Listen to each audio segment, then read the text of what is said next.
I'm Dale Smith, And I'm Patricia Treble. and we're a couple of royal nerds. We are absolutely a couple of royal nerds.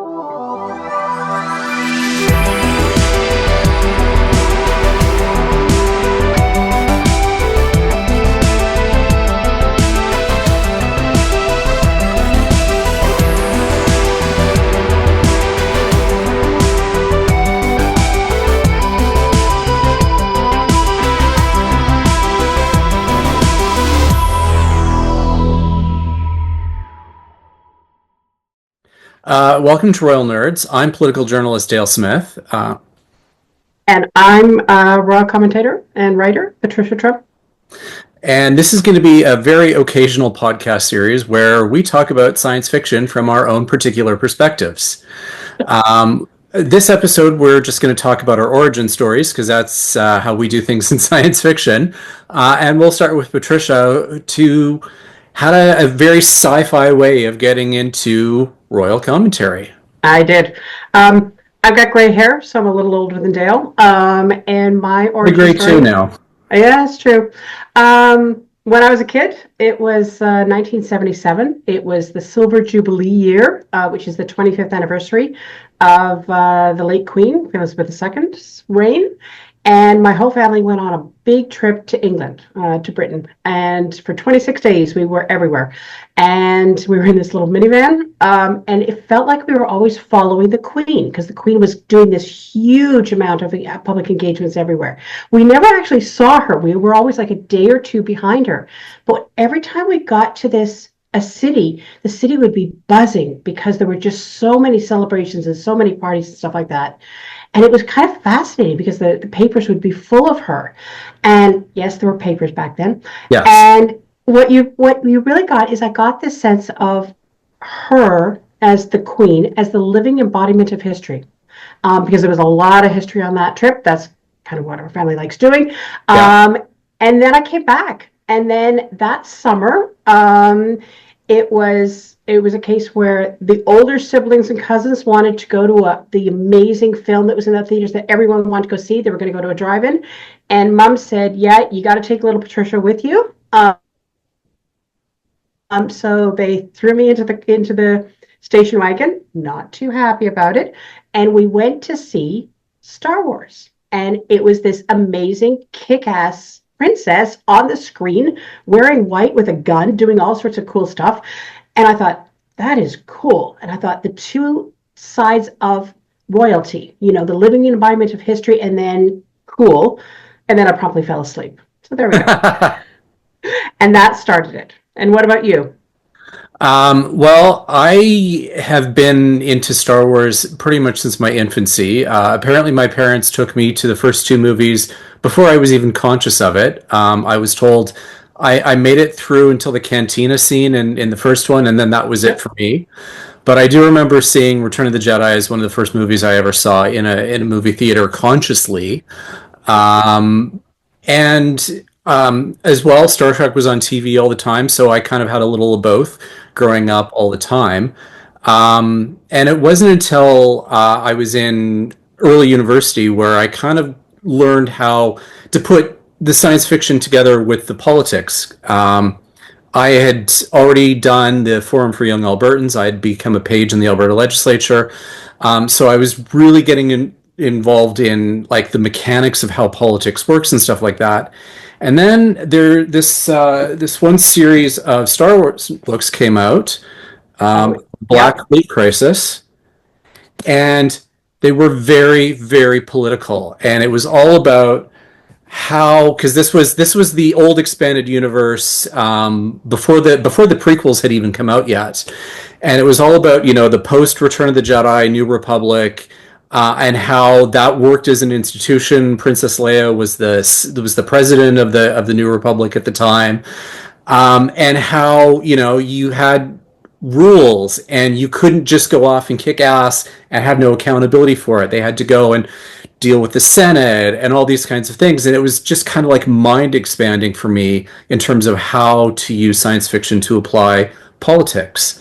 And then the prequels came out a few years later, and that was all about political violence in a three movie trilogy. And that's kind of how I kind of married the two together in my own head. Well, you see, for me, I actually married them together I think, much later than you. And for me, it really was the new Battlestar Galactica when that Okay. came out. And that's the point where I was thinking, if you remember, there's a scene very early on when Commander Dama's with the president and Laura Roslin, and she's like, are you gonna overthrow me? Are you gonna launch a coup? And he's like, no, you need civilians in charge. And it was at that moment it all kind of came together. Before that, it was just kind of a jumping off point. Really, my love of science fiction, my love of royalty were kind of separate. They were running on the same tracks, and it Mm. was really then that it kind of combined for me. So. I mean, the terminology is always fun because I get to correct all the sci-fi writers. Oh, Yeah, no, princess, no, it's an empress, not a king. That sort of thing. yeah. But yeah, it was Battlestar Galactica much later that's really what combined it for me. Yeah, there were so many really interesting, I guess, concepts that kind of made it into popular consciousness through Battlestar Galactica. Like Adama's speech with Rosalind about how she wanted the military to be the police, and he said no because the military fights the enemy of the state, and the police serve and protect the people, and they need to be separate because otherwise the military starts seeing the people as the enemy of the state. And that was just such a groundbreaking concept. And it's something I've gone back to so often in my own political writing, particularly when we had issues like the convoy here in Ottawa and people wanted the military to come and clear them out. And it's like, no, no, this is bad, bad. You do not want to do that kind of a thing. Yeah, yeah, And so it's great to have that kind of a popular concept to really make some of these concepts click for people. exactly. And it's the thing, like, when we talk about the crown in Canada.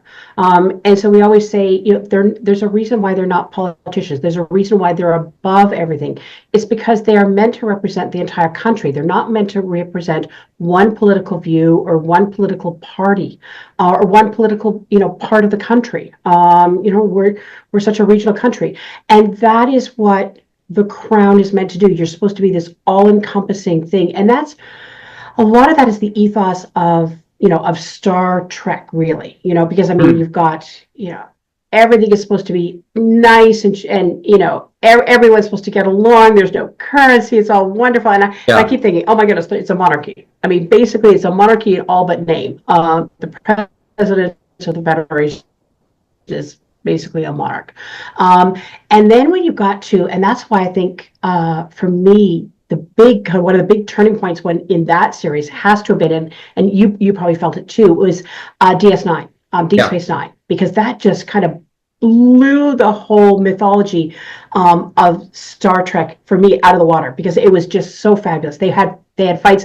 I mean, Ferengi piggyback right behind me. Yeah. Yeah. I loved it. I loved the way they grew these characters. I liked the way they had fights, but then they were able to solve it within the canon. You know what I Yeah. mean? They broke canon, but they didn't break it too much, and I quite like that. And I'm not as fussed about that as some. I mean, I Mhm. love watching this sort of stuff, but the minutia and things like that, I'm leaving that for you. Yeah, absolutely. And that was the other thing for me about Deep Space Nine is that it really problematized some of the stuff that people in the Star Trek fandom took for granted, in terms of what is the cost to maintaining the utopia of the Federation society. And there was a great line in one of the Deep Space Nine episodes called The Maquis. It was part one or part two. I can't remember which one, but Mhm. Cisco had this perfect line, which was, it's really easy to be a saint when you live in paradise. Yeah, yeah, And that I think is one of those things that people don't like to think about, because it's there's even in a post scarcity society there are choices that need to be made, and people don't necessarily want to understand what those choices need to be. And that was something I think that the writers did a very good job of really kind of blowing that up a little bit. yeah. And as well, Shit, I forgot where I was going with that. I gotta say, Um, for me, the thing that I go back to is, you've got that phrase from Cisco. For me, it's this phrase now. I've never been able to track it down, so I think it's quite apocryphal. But it was Winston Churchill. A lot of apocryphal things. He was a man for a quip, and yeah, he said something to the effect. He said, "Look, in good times you shout, 'God save the King.' In bad times you vote out the government." And it was that separation, yeah, and that's what I liked about it. And I'm going to be honest, what I also kind of love is what the Royals do a lot, which is there's a lot of foreign affairs yeah, in these shows. I mean, they are going off to meet for people, and it's the protocol and the dignity and all that sort of stuff. And so when you see state visits now, or you see official visits to Canada, those same sort of protocols are being used. I mean, I'm sure that somebody who was looking at Star Trek was definitely watching royal visits and figuring out how the protocol, like who shakes hands with what, yeah, how much gold braids you've got on, the dress uniforms, all that sort of stuff.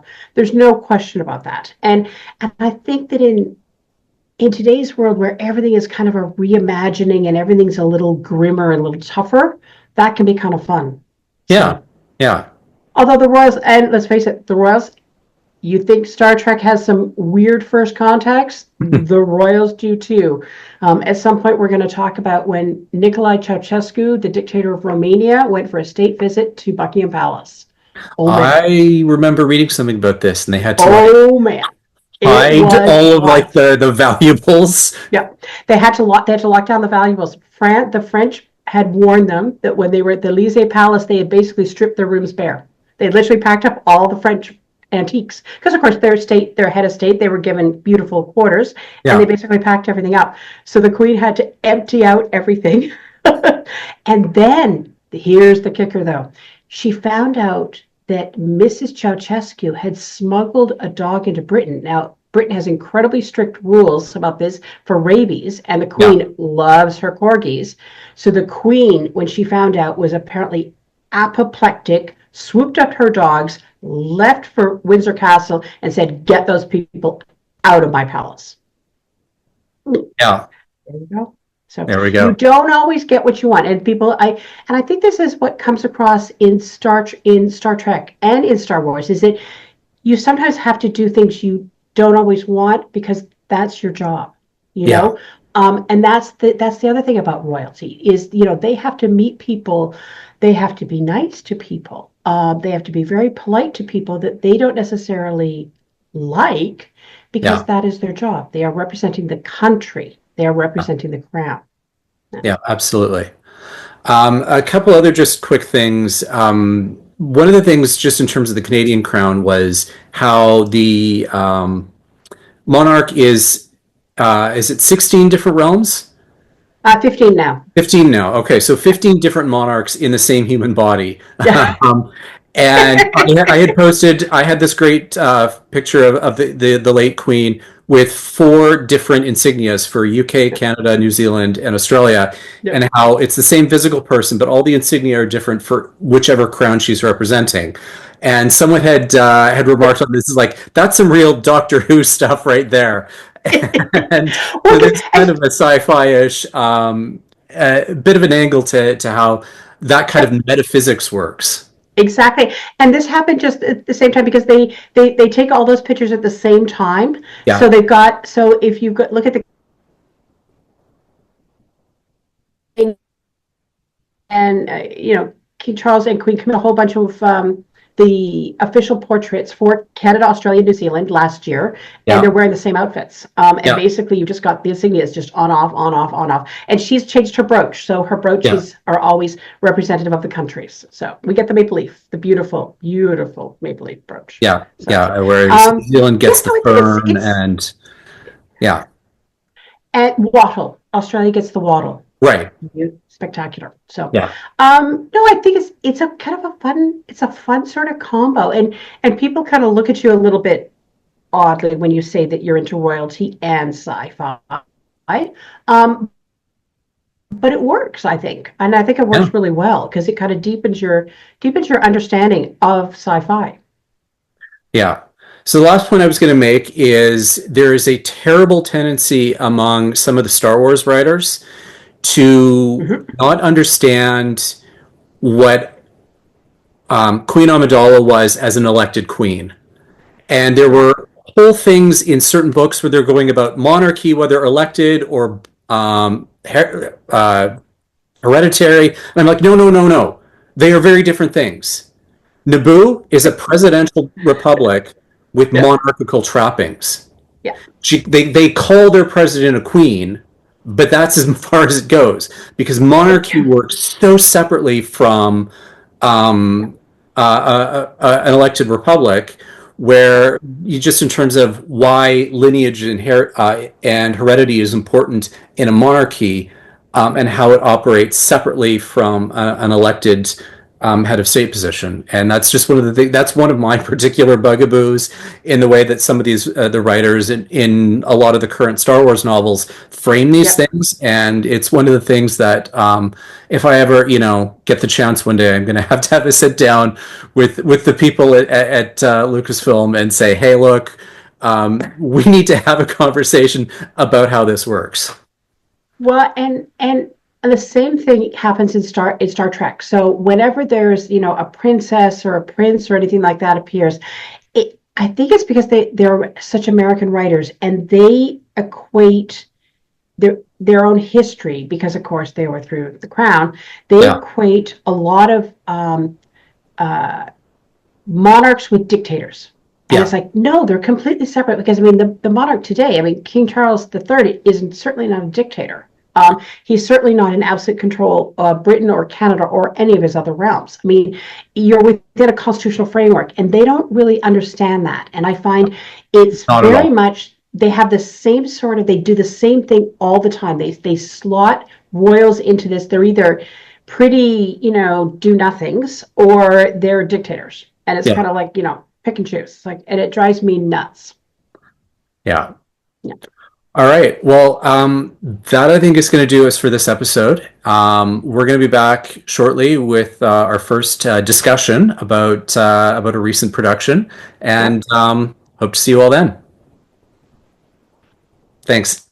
Bye.